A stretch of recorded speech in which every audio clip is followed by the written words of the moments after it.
everyone! Welcome po ulit sa aking YouTube channel, Quezon Province Realty TV. Okay, it's me again, Miss Geraldine Villarasa. Okay po, nandito pa rin po ako sa Ragay, Camarines. So, ito po ay boundary ng Ragay at Lupe. Ano po? Pero nakakasako pa rin po sa kanya ay Ragay. Ano po? Ito po ay 6 na hektarya along National Highway. Okay po, ang property po ay left and right. Then, dito po sa kabilang side na are, itong pantayan na ito ay 1 hektarya lang po dito. Then, dito po sa kabilang side na are, ito po yung pinakang mahaba po ang frontage. Nasa 200 meters po ang frontage. Nasa 5 hektarya po ang nandito sa kabilang side. Ano po? Kaya po ito ay 6 na hektarya po ang kabuuan. Okay, tara po at papasukin natin ang 6 na hektarya ng Ragay, Camarines. Dito po muna tayo sa 1 hectare. Ano po? Ito. Dito po pong kabilang side na are. Ayan, pantayin po yung area. Then, at hanap po tayo ng medyo pwede nating daanan. At medyo po marami siyang marami po siyang damo-damo.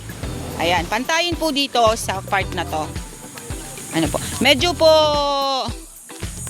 itong part na to, itong 1 hectare na to, medyo po hindi po siya nakalibel sa kalsada. Ano po? Medyo pa bababa po siya ng kaunti. Ayan. Then dito naman po umumbok naman po dito sa side na are. Ayan, basta po dito sa side na ito ay 1 hectare lang po siya. Ano po, ayan, may mangga dito. Ayan, may mga kalabaw na nakatali. Ayan, flat na flat po itong area na to. Okay, tara naman po doon sa kabilang side, doon po sa pinakang kalakihan. Ano po, may mga nyug din po dito sa side na are. Okay, ito naman po yung kabilang side ng kalsada. Ito po yung mahaba po ang frontage. Ito po naman yung 5 hektarya dito sa kabilang side ng property. Ano po? Ito po yung 200 meters ang frontage niya dito sa highway. Ayan, pasukin po natin. Ayan, pantayin po dito sa kabilang are. Ayan, makikita po natin. Marami po siyang nyog. Then, ito pong side na are ay bundok. Kwarihin po siya. Ayan, napakarami po niyang mga kahoy-kahoy gubat. Doon po sa naghahanap ng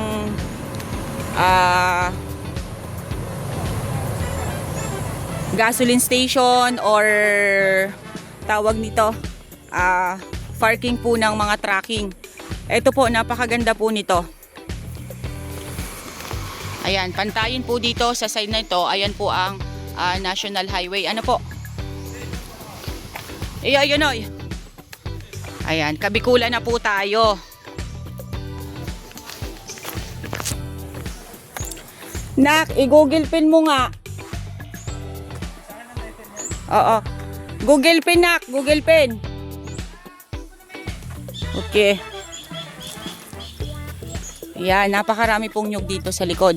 Ayan, pero ito pong side na to, medyo wala po siyang nyog. Yan po yung sabi ko sa inyo na pwedeng panambak doon sa kabilang side, doon sa 1 hectare po doon sa kabila. Kasi ito pong side na are ay pantayin po ito sa National Highway. Ayan.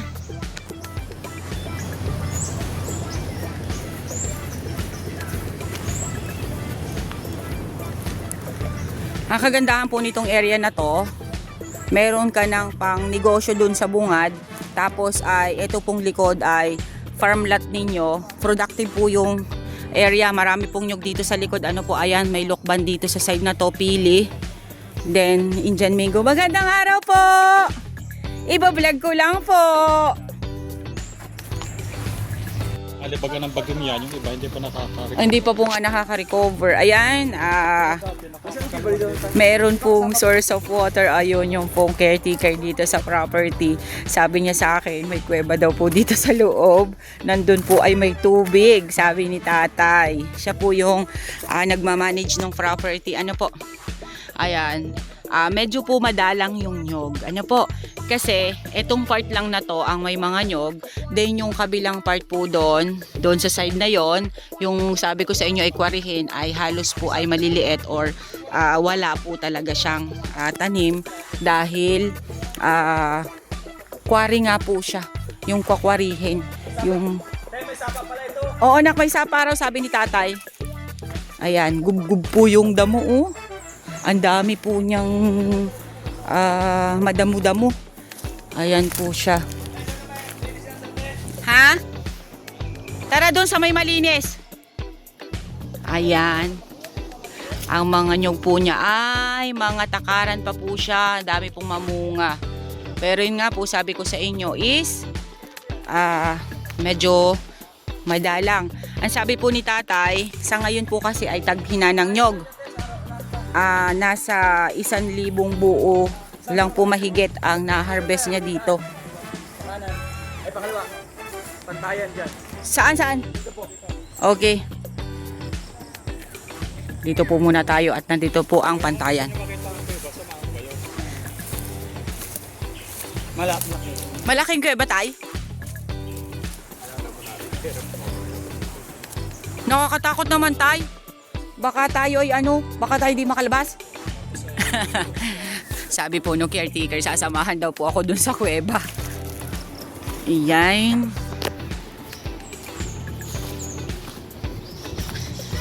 Dito po sa part na to ay medyo po ahunin. Ano po? Pero hindi po siya bundok na bundok talaga. Ayan po siya.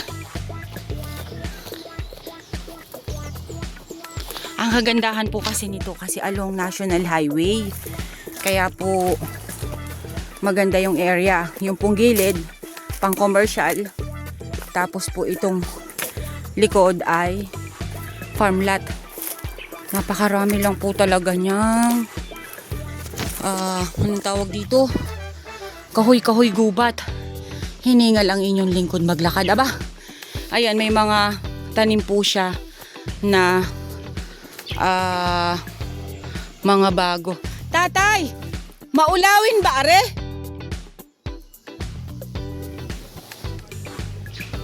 Ayan po ang mga nyog. Ayan. Pasok pa po tayo ng konti. Ano po? Pantayin po itong side na are. Ito po, madamo lang po talaga siya. Marami lang po talaga siyang kahoy-kahoy gubat. Pero pantayin po siya, oh. Ito. Ayan.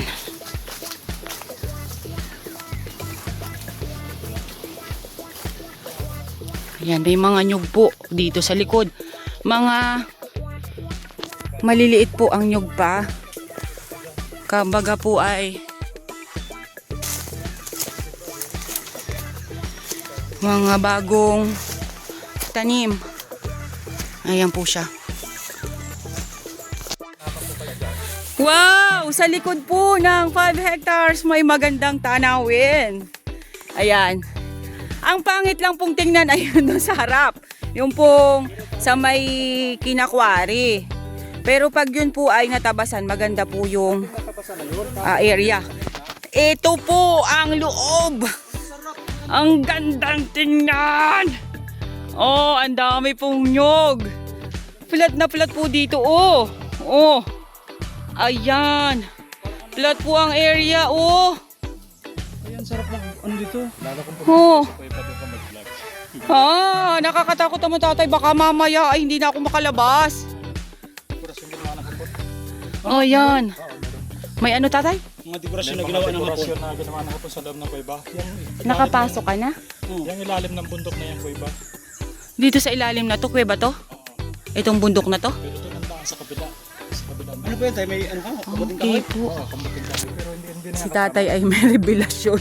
May kuweba po dito sa yung buntok na yan. Oh. Nandito po mismo sa property. Dalawang kuweba tay? Dalawa, isa doon, isa dito. Isa po dito sa bungad at saka po isa dun sa likod. Yung isa, Oh. malaking kuweba, may underground pa, may tubig sa lalim. Wow! Napasok nyo na tay? May ano pa, may mini waterfalls. May waterfalls dun sa loob? Aba! Ayos ah! May treasure doon. Hindi mawala. Saka dito, yung kuiba dito may treasure din yan. Ang ganda po nung ano loob, oh. Nakakatanggal po ng stress, oh. Oh, akala mo lang po dun sa bungad ay maramo or marami po siyang mga kahoy-kahoy gubat, pero dito po sa loob ang ganda po nung area niya, oh. Hindi pa nga lang tabasan. Opo, ang ganda, tay. Oh, napakarami po niyang bunga ng nyog. Tatay, ang konti naman ng 1,000 buo mo, ang dami naman bunga ay.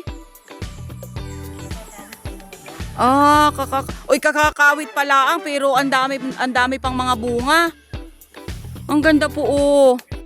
Oh, grabe po ang ano, yung rahog niya. Napakadami pong rahog niya, oh. Oh.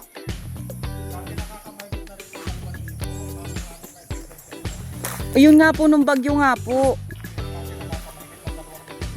Nakaka2,000 mo na po mahigit. Ang ganda po nung area, oh. Oh. Hindi ko na po pupuntahan yung kuweba. Ano po, basta po yung caretaker po dito, nagsabi naman po siya sa akin na may kuweba sa loob, na nandun yung source of water. May mini falls dun sa loob po ng kuweba, dito sa likod. Tapos yung dito sa harap ay meron po. Opo. Ayan, napakarami po niyang nyug. Oh. Oh. Ayan po siya. Quality po yung area dito sa loob mismo ng property. Ayan. Meron na po kayong commercial lot doon sa bungad. Dito naman po sa likod ay meron kayong farm lot na maganda at may kuweba pa kayong maganda.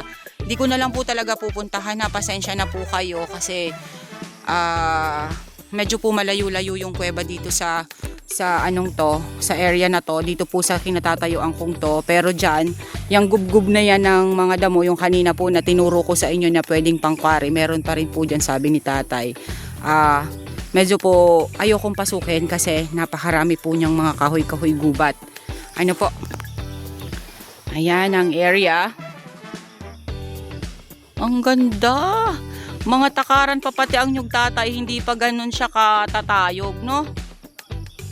Ayan po siya. Dun lang po sa harap ang medyo worst tingnan. Pero pagdating po dito sa likod, ayan, napakaganda po nung likod niya. Ito pong matabasan ito. Tara nga tayo, dun tayo sa kabilang yan. Tapos tabasan. Ayan po siya. Mga ganyan din ang Ganito din po ang mga nyog. kaya lang hindi pa nga natatabasan. Opo. Maganda kasi, tatay, talaga pag natatabasan, magandang tingnan. Ayan, pantayan pa rin po dito sa side na to. Pero, umumbok po siya ng konti. Ano po? Umumbok po siya ng konti. Then, pumantay na po siya dito. Ayan. Natatabasan lang ng ayos ang pagtatabas. Upo, ang ganda po nito pag ito natabasan talaga. Maraming trabaho. Ayan po, tingnan nyo po ang bunga ng nyug. Oh, napakarami pong rahog. Oh. Ayan, kung ito po ay matabasan, lalo pong uusbong yung... Ang dami talagang rahog, tatay, oh. Tingnan mo yun, oh, kumpul-kumpul po, oh. Napakarami.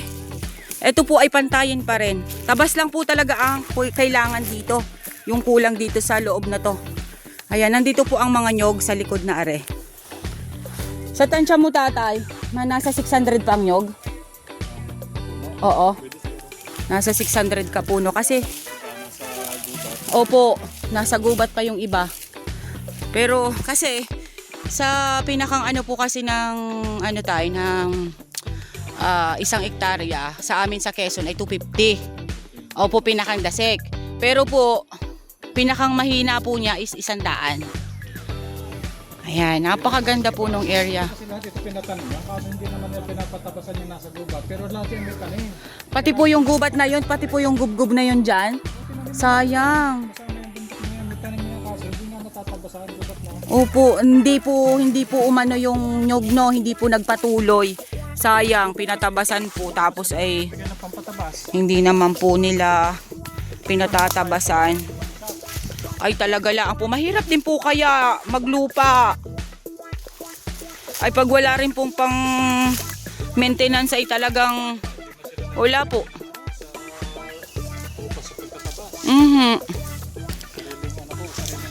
Ayan, medyo po siya dito tumalibis ng konti. Ano po? Ayan. O, marami rin po ditong nyog sa likod na are. Ano po, tingnan niyo po ang mga nyog. Oh, Oh. Talaga. napakaganda po. Ang ganda nito pag ito natabasan, nalinisan talaga tatay, no? Kasi ito na nga lang malinis na ito dito. Ang ganda eh. Gandang tingnan. Banayad lang pati po yung ano niya. Opo, yung pagkakatagilid niya. Ang medyo lang po mataas ay yung dito sa may highway. Ano po? Opo, talagang masuka lang. Okay na yan tatay ko, wag na tayo dyan. At ano ko na po, i-end ko na po yung vlog ko. At kami papunta pa po ng Pasakaw. Okay guys, sabihin nyo na po ang property namin. Dito po ito sa Ragay, Camarines Sur. 6 na hektarya. Sa kabilang side po ay 1 hektarya. Then dito po sa kabila ay 5 hektarya. Ayan pong natututukan na yan ng aking camera. Yan po yung dito sa 5 hektarya. Ang frontage niya po dito sa National Highway is 200 meters. Ito pong dito sa kalakihan, ano po, dito po sa 5 hektarya. Then meron po siyang bundok doon sa harap. Pwede po yung panambak kung gagawin nyo pong commercial, yung nando doon sa kabilang side na 1 hektarya, pwede na po yung panambak doon. Then pantayin po dito sa bungad, kita naman po ninyo pagpasok ko ano po. Then medyo nga lang po siya masukal, pero ayan naman po ang mga nyog. Quality naman po dito sa loob ng property. Ano po? Then yun nga po, ang kinikwento ni tatay ay may kuweba po dito na bali 2, isa dito sa bungad at isa dun sa likod. Then may mini pools po doon sa loob. Yun po ang tubig dito sa area, tapos ay may sapa po dito sa loob ng property. Ano po? Okay po, yung about po sa price, ilalagay ko na lamang po sa details ko kasi mag-uusap po kami. Binanggit naman po nila sa akin na sa kanya pong presyo dito sa property niyang to is 12M. Sinabi naman po yun ng buyer, no seller. Mag-uusap pa rin po kami. Pero kung sakasakali po, kayo pa rin naman po ang mag-uusap ng seller, ano po, para po doon sa presyo dito sa property na to. Basta yun po, kanina sabi nga po sa akin is 12M. Makikipagtawaran pa po tayo kung ano po yung maganda. Ano po? Then, ang title po dito ay TCT title, buhay ang nasa titulo, along National Highway ng Ragay, Camarines Sur. Okay po, once again po ako po ulit ang inyong site locator, si Miss Geraldine Dillarasa. Muli po ako maglalambing. Pa-like and share po ng aking mga vlog and pa-subscribe na rin po ng aking YouTube channel, Quezon Province Realty TV. Okay po, thank you po for watching!